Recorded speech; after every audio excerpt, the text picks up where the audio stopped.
How's everyone this morning? Or this afternoon, I guess? Good, good. Yes. Alright, well, my name is Dan from Paradise Health. I want to thank everyone for joining us today.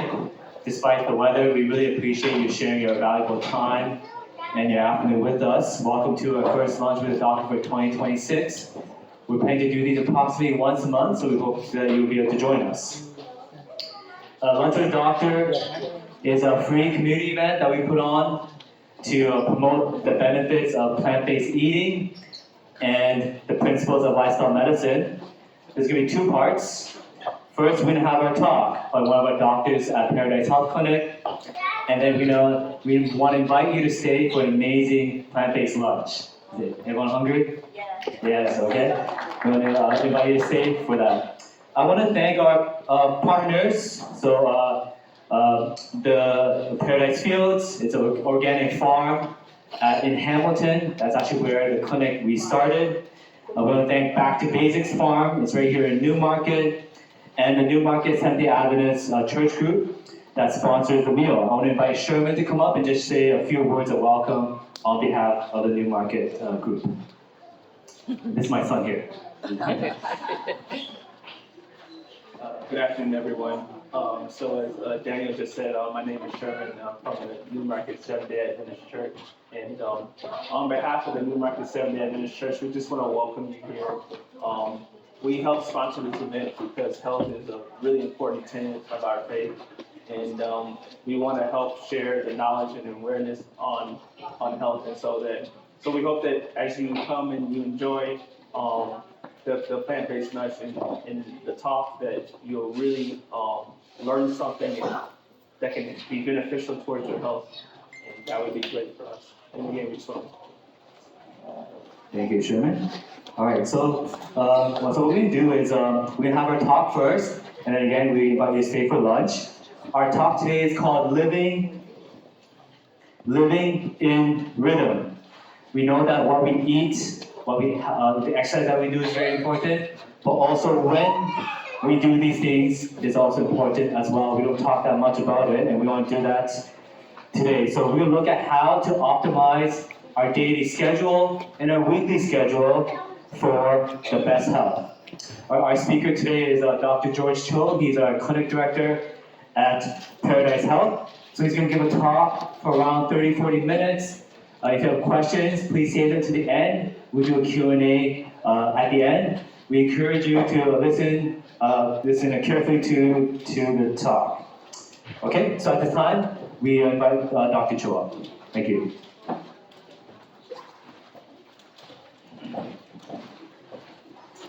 Good afternoon, everyone. Good afternoon. So good to see you all here today. So today is not about the what, it's about the when. It's not about what to do to be healthy, but it's when to do these things. So we talk about two different rhythms that are very important for our health. First is the daily rhythm, and second is the weekly 7-day cycle rhythm. Okay? So first we're going to begin with the daily rhythm.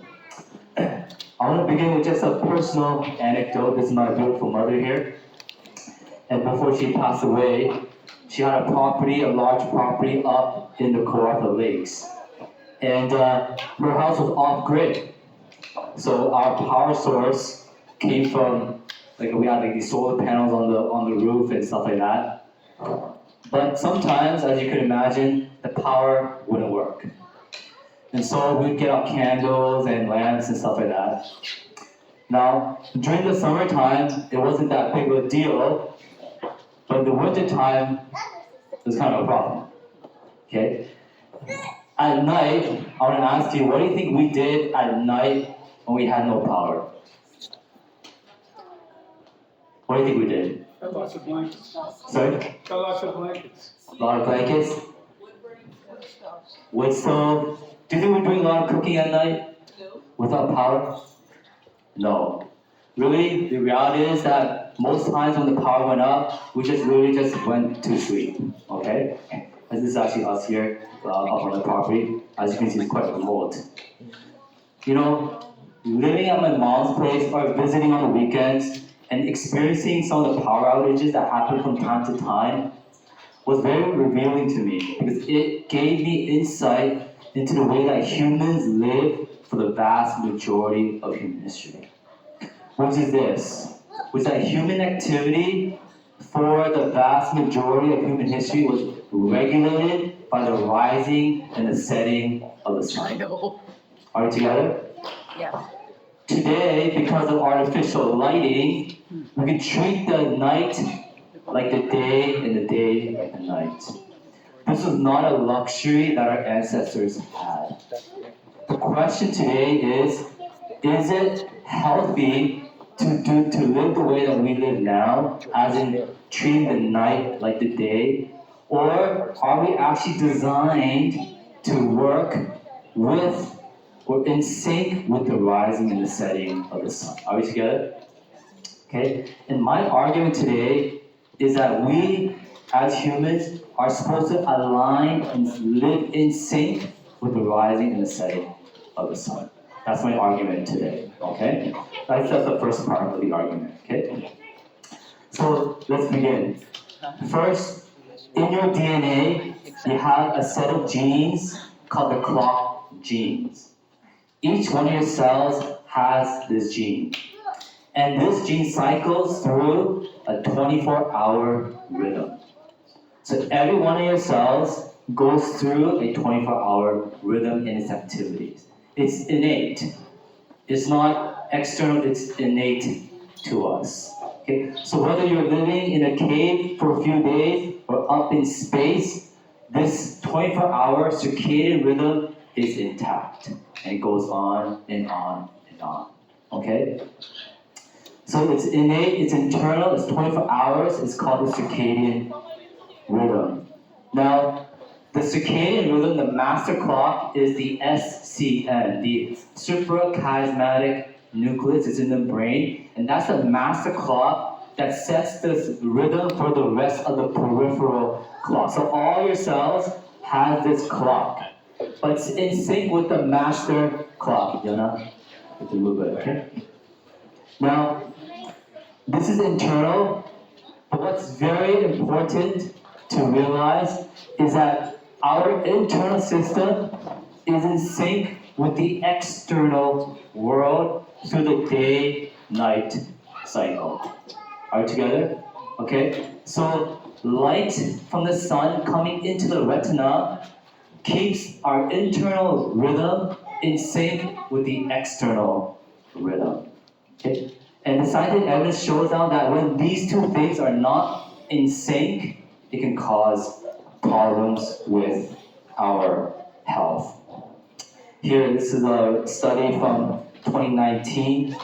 It's 2014. It says, quote, sleep disorders, cardiovascular disease, diabetes, obesity, cancers, inflammatory disorders, and mood disorders like depression, schizophrenia, and even ADHD may result from dysfunction of circadian rhythms. Is that interesting? So when we're not living in sync with the external cue, then we can get these chronic diseases, all right?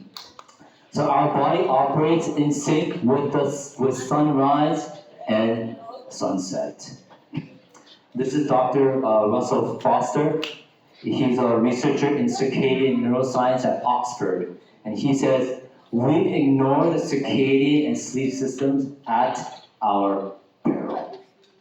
So it's very important that we live in sync with the day-night cycle. So I'm going to go through a few things that will help us live in sync with the circadian rhythm. The first is sleep in rhythm. Sleep in rhythm. This will be the easiest one. This is Ariana Huffington. She's the founder of the Huffington Post. And as is common when people are trying to start a business, you prioritize work over sleep. This woman, she was routinely working 18-hour days. She'd often go to bed at 2 to 3 in the morning, sometimes even 4 in the morning. In 2007, she experienced an accident which shifted her whole perspective on sleep. One day she was at home working, but then she passed out. When she woke up, she found herself in a pool of her own blood. She had a broken cheekbone and a cut over her eye. She was rushed to the hospital and the doctor's diagnosis was very simple. She didn't have a stroke, it wasn't a brain tumor. The diagnosis was simple. She was simply exhausted. She wasn't getting proper sleep. She called this experience her wake-up call. And today, she calls herself a sleep evangelist. She even wrote a book called The Sleep Revolution, and she prioritizes sleep, getting enough sleep, and also sleeping at the right time. She tries to go to bed earlier and tries to get enough sleep. Notice for Ariana that it wasn't just how much she slept, but when she slept. Okay, she slept too short and she didn't sleep at the right time. Okay? So you can sleep, so it matters when you sleep, not just how long you sleep. So you see here, day, night, and day. And you see the time here, let's say 8 p.m. to 9 a.m. You can get person A, and they sleep from 8 to 5, and that's healthy. Now you can get another person B, and they're sleeping from 12 to 9. It's the exact same amount of time, yes? The exact same amount of time, but the effects on your health is different. Because person A is sleeping earlier, they're sleeping in sync with the rhythm, whereas person B is sleeping too late. Alright? So some people say, I sleep late, but I still get my 8 hours. Well, it's good that you're getting your 8 hours, but it's also important to sleep earlier as well. Okay? Studies do show that sleeping earlier is beneficial for health. I want to just read you a study here. This is a paper, a systematic review in 2000, quoting, quote, later sleep timing and greater sleep variability were generally associated with adverse health outcomes. So we're not talking about duration, we're talking about the timing of the sleep. Quoting, the available evidence supports that earlier sleep timing and regularity in sleep patterns with consistent bedtimes and wake times are favorably associated with health. In conclusion, quoting still, earlier sleep timing and regularity with consistent bedtimes and wake times are advised to promote health benefits. Alright? A wide array of health issues can occur from disrupted sleep. Metabolic issues, immune issues, cognitive issues, mood issues. So friends, I want to encourage you to get enough sleep, also sleep at the right time. Okay? Earlier is better. Now I want to emphasize how detrimental late night sleeping is. So the World Health Organization categorizes different things in different carcinogenic categories. So carcinogenic means things that cause cancer. So you got group 1 all the way to group 3. Group 1 are things that we know causes cancer, and group 2A is probably carcinogenic, and so on. So for example, cigarettes, diesel exhaust, processed meat and alcohol, these are group 1 carcinogens. Right, so these are things that we know cause cancer. Interestingly enough, night shift work is a group 2A carcinogen. So based on the scientific evidence, night shift work probably causes cancer. And it's not because nurses are eating donuts at night.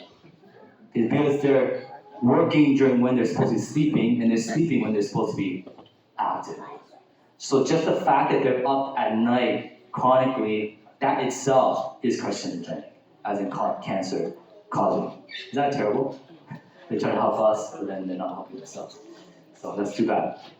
But it's in the same category as DDT, red meat, and cobalt. Interesting enough, night shift work is in a higher category than gasoline exhaust. Okay? So this is how bad staying up at night is for our health. Okay? You're out of rhythm. out of sync. Alright? Now, one way to sleep earlier is actually to have exposure to sunlight during the day. Outdoor daylight exposure was linked to ease of getting up, fewer symptoms of insomnia, and early sleep timing preferences. Morning light can advance sleep phase. That means when you get sunlight in the morning, it helps you to sleep earlier. Alright? Now some of you might be saying, well, at my workplace, the lighting is really bright. Okay? But that doesn't cut it. Because it's natural daylight that really matters. Natural daylight. Now, why is that the case? Why is it sunlight and not like light like this? It's because office light is about 500 to 1,000 lux. Sunlight is several magnitudes more brighter than that. Okay? So office light is usually 500 to 1,000. Sunlight is up to 100,000 lux. And office light is not, our eyes are not sensitive enough, or at least office light is not bright enough to entrain or to cue our circadian rhythm. Sunlight is. Okay, this is why office light is not enough. It's better to get sunlight as a way to keep the circadian rhythm in sync. So when we get sunlight in the morning, that bright light helps cue the system internally to get back in rhythm. Are we together? Yeah. Okay, so if you want to try to get to bed earlier, one thing to do is wake up and as much as you can try to get sunlight outside, okay? That's the most important. So get sunlight during the day and then it'll help you sleep earlier at night. Let's move on here. The next thing I want to talk about is move in rhythm. Okay, move in rhythm. Scientists, they got these mice, and these mice were all out of whack. The mice are nocturnal, so they're active during the night and they sleep during the day, our day. But these mice, they're kind of out of sync. Okay, their circadian rhythm was all messed up. What they do, they got these mice and they got them to exercise. And guess what happened to their circadian rhythm? They start to realign. Isn't that amazing? Exercise helps regulate our circadian rhythm. Regular physical exercise is a suitable stimulus to improve 24-hour rhythms. All right? Exercise acts as a circadian time cue. So we want to encourage you to be active. Now, how about when is the best time to be physically active? During the day or during the night? So who's here thinks during the day and the morning? How about at night? Okay. Well, let's find out. You know, exercising at night can be problematic. Okay, athletes recognize this. This is this guy he's a basketball player. His name is Tobias Harris, and after games, you know, these basketball players they play night games. He straps himself with a breathing belt. He slips on a heart rate monitor, and he starts to do breathing exercises. And the reason he does that is because he knows that the game that he just played makes him alert and puts his body in an awake state. So as soon as the games are done, he starts to do these things to basically bring the body down to a resting state. Okay. In fact, one GM, NBA GM says we have a large population of vampires. Talking about NBA players. Sleep deprivation and sleep issues is very prevalent among athletes actually. Okay? And one of the reasons is because they play late at night, so their system is all jacked up basically, and it's hard to kind of relax. Okay, so sleep deprivation is actually a big issue. During the day, your temperature is at a certain level, but then at night, the temperature actually drops to facilitate sleep. But the problem is that exercise increases your body temperature. During the day, your heart rate is at a certain rate, but then at night, your heart rate actually slows down. But what does exercise do? Exercise increases your heart rate. So do you see the issue with exercising at night? Okay, it's going counter to what your body wants to do. Okay? During the day, your adrenal glands, that's the stuff on top of the kidneys there, the orangey stuff, that organ releases epinephrine and cortisol, which makes you alert. At night, your pineal gland, releases melatonin, which makes you sleepy. But what does exercise do? It releases cortisol, which makes you alert. So you see, when we exercise late at night, you're not really working with your system. Okay, you're kind of getting yourself out of balance. Okay, so here, this is a diagram from a paper here. Exercise delays the release of melatonin. It delays, which is not helpful or conducive to sleep.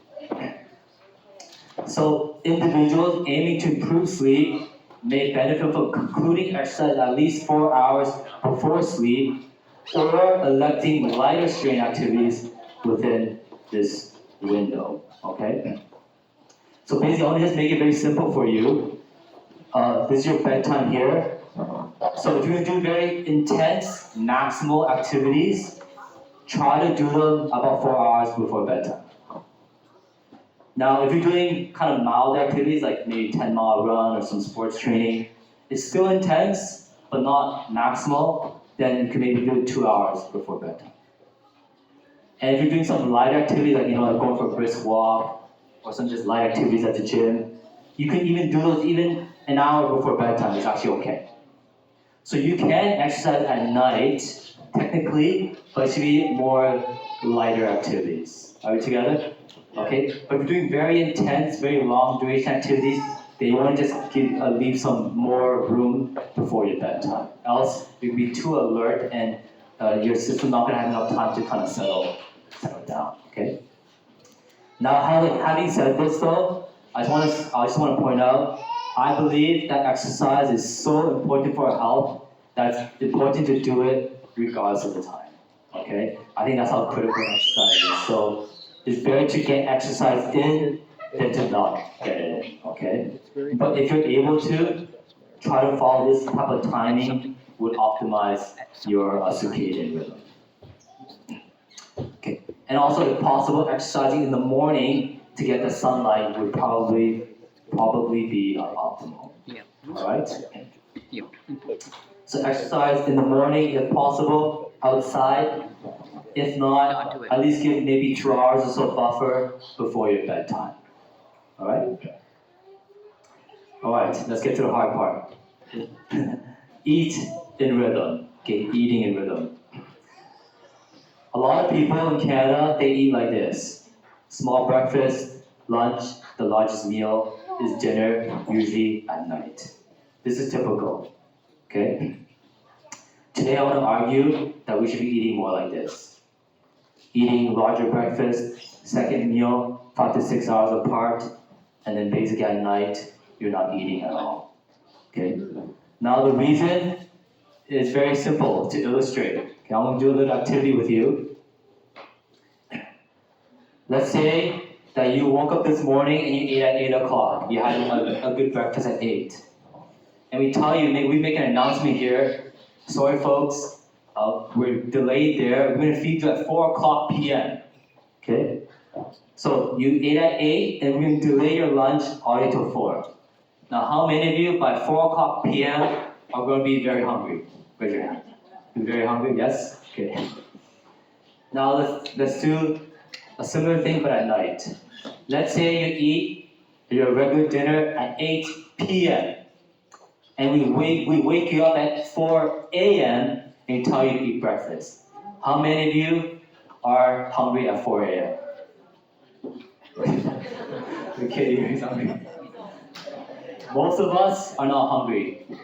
Isn't that interesting? It's the exact same amount of time, isn't it? 8 a.m. to 4 p.m. is the exact same amount of time as 8 p.m. to 4 a.m. Yet your hunger level is different, despite the fact that it's the exact same amount of time. In fact, I would hazard to guess that if we fed you a good meal at 8 p.m., that most of us will not eat until about 12 p.m. the next day. Would you agree? in my experience with patients, people who eat late at night, they skip breakfast altogether, even though it's been 12 hours since eating their last meal. That's very interesting. So in one situation, you can't wait a few hours, you get already hungry during the day, but when you eat late at night, you can go even more than 12 hours before your next meal. Why is that the case? It's all about the timing. The digestive system is also on a rhythm as well. And whether you like it or not, we can't treat it like it's the same during the day and the night. The digestive system is also on a rhythm, and we have to treat it like it is, right? Humans exhibit a daily rhythm in the production of saliva, gastric acids, digestive enzymes, salts, the production of all of which declines late at night. Okay, what is this talking about? When you eat a meal, it goes into your stomach. The stomach has stuff to digest the food. After that, it sends that stuff, it's called chyme, into the small intestine, where more enzymes digest the food. Okay? Now, does anyone know how long it takes for the stomach to empty out a typical meal into the small intestine? 5 hours. Sorry? 5 hours. Approximately 5 to 6 hours. Okay? 5 to 6 hours. So basically what that means is, if you eat a large meal at 7 p.m., then the stomach is not emptying out that meal until about 12 to 1 a.m. So some people say, well, I ate at 7 p.m., and that's not late, which is true, it's not too late. But you have to realize, you have to understand the way that your digestive system works. The stomach is not late for the stomach, but once it gets into the small intestine, it's late. Are we together? Because by the time the small intestine receives the food, it's already past midnight. Now what did we just read? That the digestive enzymes, the level of the enzymes decreases at night. So by the time that the small intestine receives the food, there's not a lot of digestive juices to actually digest the food. Does that make sense? All right? So let me make it very simple for you here. Pretend your last meal is at 3 p.m. You see all the nice, you got a lot of digestive enzymes, and the stomach will empty the stuff out into the small intestine by 8 p.m., which isn't too late. So you got a lot of good digestive enzymes to digest the food. On the other hand, if you're a typical Canadian, you're eating your last meal, let's say at 7, and you got some digestive enzymes in the stomach, but now the small intestine receives that food at 12, and you have less digestive enzymes. Okay? So basically, the point is that you're not digesting very well when your large meal is at night. That's the bottom line. Okay? Now, another thing is when you eat food, it has to travel, right? So so that banana goes down the esophagus into the stomach, into the small intestine, into the large intestine, then out the rectum. It has a long way to go. Now, notice here, intestinal peristalsis also shows a daily rhythm with reduced contractions at night. What's that talking about? Your digestive system contracts, so basically it's going like this to move stuff along the digestive tract. But what did we just read? Those contractions are reduced at night. Okay, so basically the point is that food moves very slowly during the night. So does it make sense to give a large load to your digestive system at night? Yes or no? No, it doesn't, because it's not moving along very fast. This is why when we eat late at night, we wake up and we feel like it's like still there, right? Because it's not moving very fast during the nighttime, okay? So basically, I'll skip this part. Actually, I'll just briefly mention here, a lot of people, they snack as well. And I just want to point out that snacking is not good for you, because snacking is like a drying machine. If you have a drying machine and the cycle is about 1 hour long, snacking is like stopping the drying machine halfway through and then putting more wet clothes into the drying machine. Okay? Because remember what we said? It takes 5 to 6 hours for the stomach to empty out a meal. So if you are snacking, if the meal's in the stomach and then you snack, you put something else in the stomach before the 5 6 hours, it's like putting wet clothes into the drying machine. Okay, stuff doesn't digest very well. Okay. So I don't know if any of you like, this is my family here. I don't know if any of you guys like camping. Who here likes camping? I don't like camping. I'm a city boy. But when you have kids, you have to kind of force yourself to like camping. But you know, camping is a great reminder to us of how we're supposed to eat. Okay? Because camping, even with all of our headlights and flashlights and stuff, when you go camping, you really want to finish all your eating before nightfall. Is that true? Right? That's true, right? So it's a great reminder to us how our ancestors lived for much of human history. And the closer we get back to that, the healthier we really are, okay? So I want to encourage you to not eat like this, but to eat more like this, okay? Eat larger during the day, fasting during the night. Now, of course, there's exceptions, you know, Christmas dinner, wedding dinners and stuff like that. There's always exceptions, and the one meal late at night is not gonna harm you, right? But we're talking about like a consistent pattern of eating. Okay, I've had patients who eat at 9, 10 p.m. Yeah, that's really not good. And people who have bloating and stuff, usually you can just fix it very fast by just doing something like this. Okay, usually, all right. The last thing I want to talk about here is the weekly rhythm. So we talked about the daily rhythm. Now we're going to end talking about the weekly rhythm. Rest in rhythm. Some of you might be saying, well, we already talked about sleep. But there's a different type of rest that's important as well. Okay, it's the weekly rest. The weekly Sabbath rest. This is of Marge Jaton. She lived to past 100 years old. She was very healthy. She was active and taking care of herself even when she was 100 years old.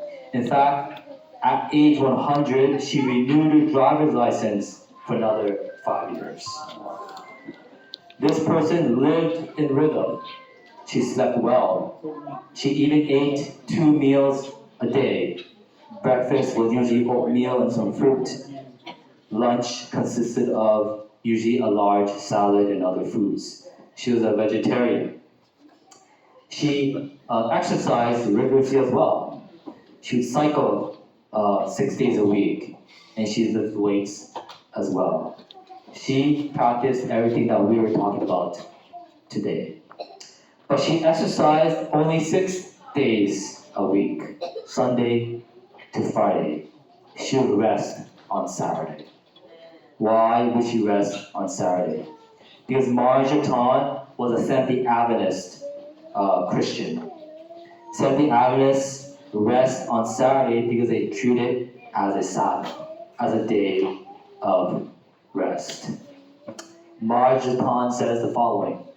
This is quoting from Dan Buettner's book, The Blue Zones. The Sabbath is special. It is a time to come apart from the things of the world. You go on hikes. You stop pushing. I think the Sabbath gives you peace, and that contributes to your health. Adventists get the concept of the Sabbath from the Bible. In the Bible, in Exodus, it says, remember the Sabbath day to keep it holy. 6 days you shall labor and do all your work, but the 7th day is the Sabbath of the Lord your God. So Seventh-day Adventists like Marge keep Sabbath as a rest day. So Saturday is not a day to catch up on office work or homework. It's not a day to mow your lawn or go shopping. It's not a day you spend watching football. Rather, they treat it as a day to spend with family, friends, and God. In the mornings, they go to church. In the afternoons, they spend time with family and friends. They'll study the Bible. They will share meals. They spend quality time together. It's kind of like a sanctuary in time, a time spent on relationships. Now you notice here, Marjaton said the Sabbath is special. You know, it's very interesting. The 7-day cycle is very unique compared to other cycles that regulate human activity, like the day, the year, and the month. I want to do a little activity with you. What astronomical cycle regulates the year? Does anyone know? Well, what determines a year? The earth around the year. Correct. The Earth's orbit around the sun. Okay? When the Earth orbits around the sun once, that's called a year. That's the yearly cycle. Okay? Does anyone know what astronomical cycle determines the month? Does anyone know? The moon. Yes, sir. Lunar cycle. Correct. The moon orbiting around the Earth once determines the month. Are we together? Okay. How about a day? What determines a day? The earth turning the Sunrise, sunset. The Earth rotating once on its axis, correct? Okay. I want to ask you a question. What determines the weekly cycle? There's nothing in space. Very interesting. So, a year is Earth orbiting the sun once. The month is the moon orbiting the Earth once. A day is the Earth rotating on its axis once. But all human cultures essentially operate on a weekly cycle, the 7-day weekly cycle. Yet there's nothing astronomically that determines that. You only get that from one place, which is the Bible. In 6 days, God made the heavens and the earth, the sea, and all that's in them, and rested on the 7th day. Therefore, the Lord blessed the Sabbath and made it holy. You get the weekly cycle from the Bible, and yet all human cultures follow the weekly cycle. Very interesting. You notice here it says that God blessed the 7th day.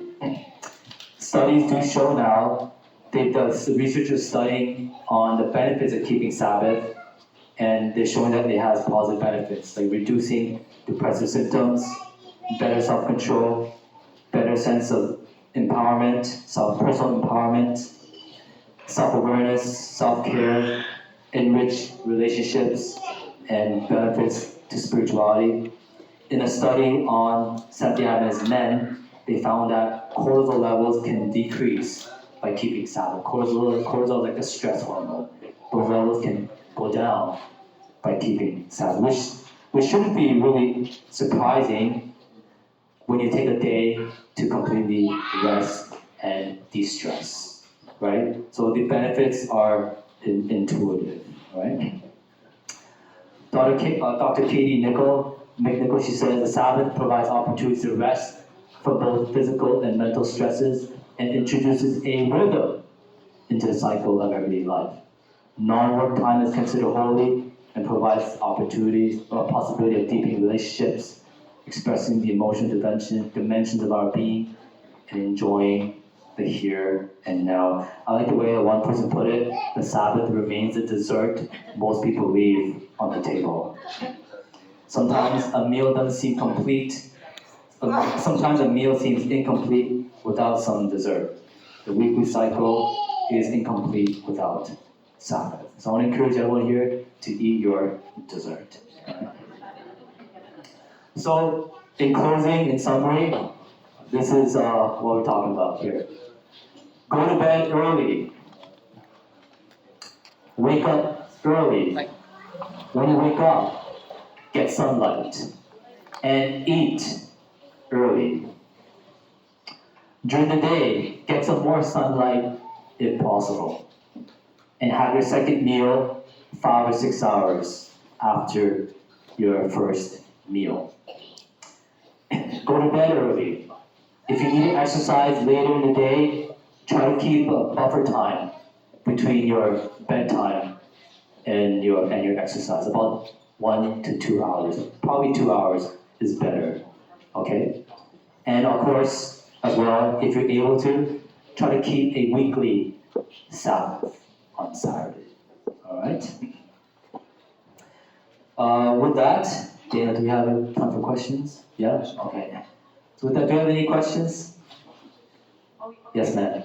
You mentioned the importance about the 5 to 6 hours. I'm just wondering, as someone who's typically not hungry at 8 a.m., let's say I push my first meal to say 10, and then I would normally eat again at say 6 p.m.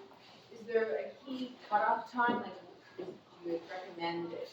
Whatever way you're shifting your eating habits, is there a time that you should try to not be eating after an eating? Yeah, that's a great question. So I don't think there's a set time that you have to be eating breakfast. I think 10 a.m. is okay. Just to keep in mind though that insulin spikes in the morning. Okay, so if you're having like glucose and carbs, which I think we should be, then know that our bodies are most sensitive to that, to process carbohydrates earlier in the morning. So I typically believe that it's better to eat a little bit earlier, but I think 10 a.m. is still fine. If you're eating at 6 p.m., I think that's okay as well.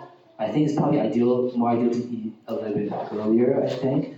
Just because remember by the time, if you're eating at 6 and you finish at like 6:30, then you're dumping the stuff into small intestine by like 12-ish or so. It's still kind of late. So I think it's not bad, honestly. I think it's okay. Yeah. There's no exact set time that you have to do these things. Yeah. The principle is earlier and not eating late. That's the general principle. Yeah. Yes, sir. One question. I noticed I had been dealing with Thai people here, and that they eat a lot of very small meals. Yes. Like they could kill eat. So it's not the snacking type. And they have no problem with weight and all those sort of things. So is there other ways we can do this? Is that one of the ways? Yes, so you're saying eating many small meals? Yeah, they're always eating healthy. It's not like a snack food, but a lot of them. A lot. Like how many times are you talking about? Well, I would say about twice the normal, 6 or 7 times a day. 6 or 7 times a day? Yeah. It's like rice and noodles and stuff? More healthy than, a lot of herbs, a lot of, some vegetarian. Yeah. So, thank you for the question. So, different foods metabolize differently. So, for example, if it's a liquid food, it's going to empty out very quickly, right? Like water and stuff. Light food like fruit can also metabolize faster. Okay? But if you're looking at meat, like proteins and heavy carbs, that's going to take some time. Okay? So if you eat like a very light meal like fruit and salad, that's like 2 to 3 hours, it's kind of like emptying out. But if you're having like rice, noodles, meat, this kind of stuff, you're looking at like 4 to 6 hours. So I know like you said, is it Thai people or Vietnamese? Would you say what? I don't know about Vietnamese. I only know about Thai. Okay. Thai. So you think they're very thin and stuff like that? Yeah. That's true too. Yeah, that's true. But how is your digestion though? So because like digestion could be different from your weight. You don't need to be excess weight to have problems with digestion. But they have a lot of fresh foods. They do have Yeah. noodles, but it's a little bit of noodles and Right. broth and things like that. So it's not so very varied, but Right. there's a lot of fresh. Yeah. So I think if people want to eat a little bit more, I think maybe 2 meals plus a lighter third is a possibility. Okay? I still think that eating like 6 times a day, I still think that's probably less than ideal. Yeah. Yes, Joan. I think most people want good health. Everyone wants good health, and we want to be our best self and optimize our energy. What have you seen are the strategies for helping people to make change?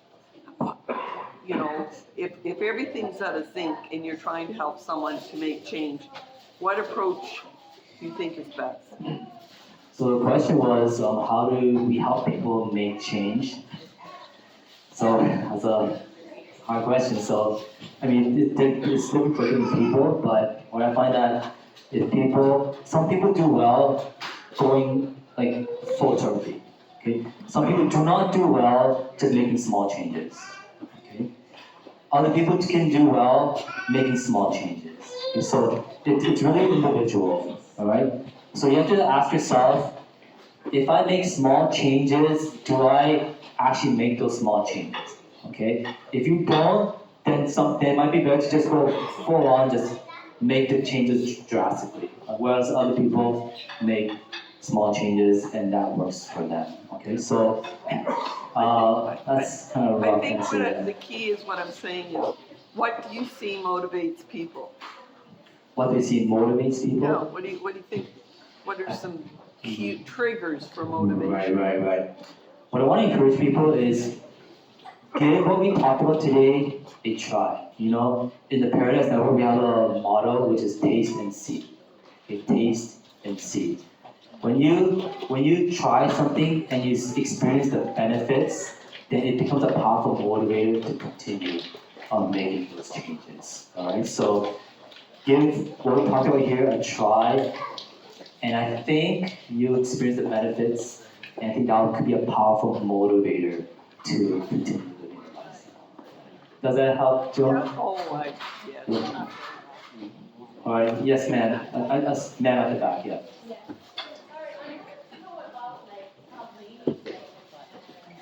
Sorry, I can't hear you.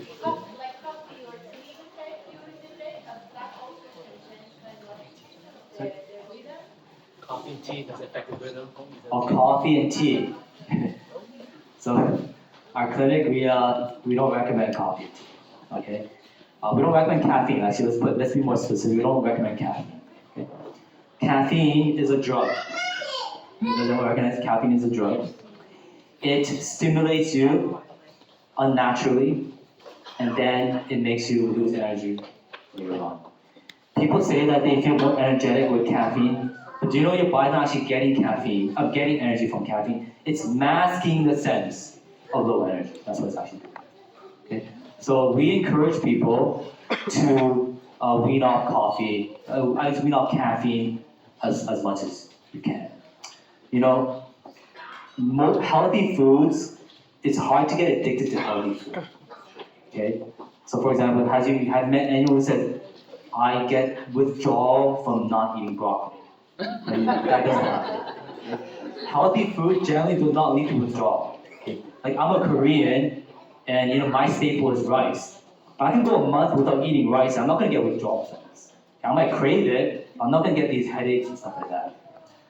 Unhealthy food, you'll notice that with unhealthy food, when you withdraw from them, you start to get these symptoms. Caffeine is like that, okay? It tells you it's a problem, all right? So I'll encourage people to try to wean off caffeine as much as you can. That's my simple advice More caffeine. to you. Yeah. A few more questions. Just a few more questions? Here. Yes, Tia. What time should we stop looking at the computers and phones? So the question was, what time should we stop looking at computers and phones before bedtime? So I'm not sure the exact number in Sasha.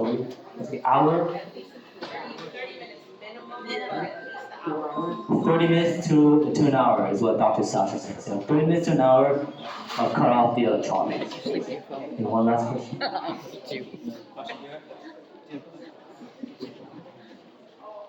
Yes, sir.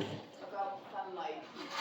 Can you use those lamps that do the exact same thing? Would that help? Yeah. So the circadian lamp things, right? Yeah. Those I think are helpful. I don't know that they replace the sunlight, but certainly I think it can be helpful. Yes. I think what Sandra talked about, like there's these lights that you can purchase on the market that, like in the morning, you like shine the light at you, and basically it helps regulate your circadian rhythm. So those things can actually be helpful. Yeah. Yes, Jason. Yeah, one more question. What's your advice around vitamin D? Because I think that most Canadians don't get enough of that in the winter. Yeah, so vitamin D. So yeah, I think most Canadians would do well to supplement. I do supplement as well, especially in our environment, our climate. So I think regular vitamin D supplementation would be good. I'll probably supplement during the day, not at night. Yeah. Yes. Just on that note, do you think it's necessary to take K2 with it because there's all this information coming out now? You should take K2 with vitamin D. Yeah. So the question is, should we take K2 with vitamin D? I'm not sure. Sasha, do you have a thought on that? Especially for elderly patients, yes, yeah, because of their calcium and the bone, the effect that it has for your bone density. So for definitely elderly, should do it. Okay. So Dr. Sasha saying for elderly people, take K2 with the vitamin D. Okay. Great. Last two questions. Last two questions. Tia and then Thomas. Eating times in Korea? Yeah, many meals, you just eat 2 or 3 times. It's different. Oh, I'm not sure. I was in Razor actually. I think probably similar to us, Frank. Yeah, similar to us. Thomas? Oh, mine was a comment on an earlier question about small meals throughout the day. Yeah. Some of the research I've also read is that like when you start eating, what was already digestion starts, the peristalsis process, and it resets again. Yeah. So the longer that food is now staying in the That's intestine, some bacteria like producing other bad stuff, which increases your risk of colorectal cancer. Correct, yeah. Putrefaction. It's putrefying there, yeah. So Thomas's comment was basically that when we eat, when we eat, the things are moving along, but then when you put another meal, it slows down the peristalsis of the first meal and it starts to work on the second. So basically, the food is just sitting there. And when it does that, it's like rotting, basically. It's like if you have garbage here in your house, you just kind of let it sit there. It starts to rot and cause problems, right? You want stuff to kind of clear out, right? So when we're eating many meals, it's not conducive to that. Right? Regarding the 6 meals a day, some people they say that for people who try to lose weight, eating many meals is better. So we haven't, and that could be a strategy. In our clinic, we have a weight loss program where we get patients to practice this, and Dr. Plummer finds good results with this. Okay, but we don't want to translate research on obesity to the general population. Okay, so generally speaking, eating this way or living this way is typically, I think, helps you stay kind of in line with your circadian rhythm. Okay.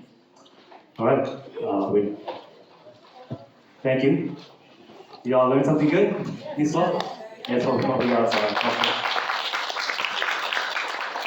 So we want to invite you to our next ones here. So on February 7th, we're going to do something on social media, especially with focus on kids. So we invite all you to join us for that. And then on March 21, we're going to look at the U.S. dietary guidelines to make America healthy again, and confusion around that. So it's going to be a really interesting topic. We want to invite you all there. We gave you a little cards. You can indicate there if you want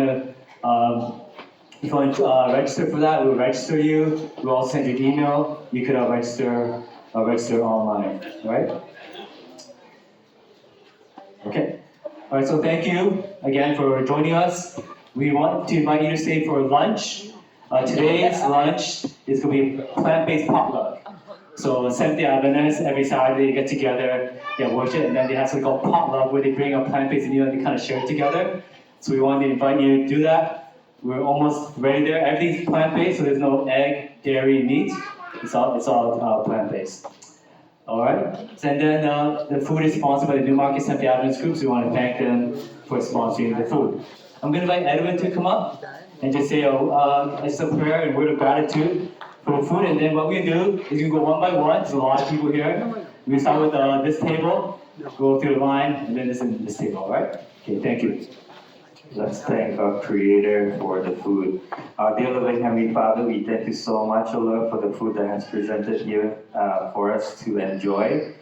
Father, we ask for blessing for those who have prepared it, and we ask for blessing as we eat it. Bless the food so that it can nourish us to give us good health. We thank you. In Jesus' name we pray. Amen. All right, thank you, everyone. So we want to encourage you to stay for lunch. Again, we start with this table here.